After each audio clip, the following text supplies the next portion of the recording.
Hello મિત્રો, તમારું સ્વાગત છે મારા નવા મિની બ્લોગમાં। તો આપણા બ્લોગની શરૂઆત થાય ભેહું મેલતા।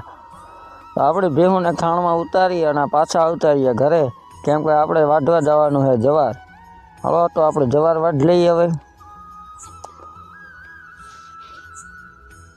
જો આપણે જવારવાળા પડામાં પૂગી ગયા અને જવાર વાઢવાનું ચાલુ કરી દીધું હળવા।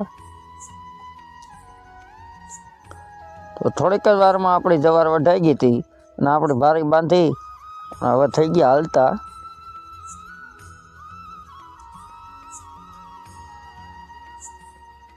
જો જવાર વાઢીને હાલતા થઈ ગયા છે, આગળ આપણે ભેહુંને નાખવું। હવે જો ભાઈ આપણે ભેહુંને નાખી દીધું છે, તો થોડુંક વધ્યું હતું એ આપણે લઈ જવાનું છે હવે ઘરે, કેમ કે ઘરે આપણે એક બે બાંધ્યા છે એને પણ નાખવું જોઈએ। ઘરે પૂગીને આ બધાને નાખી દીધું અને તમને મળીએ નવા મિની બ્લોગમાં।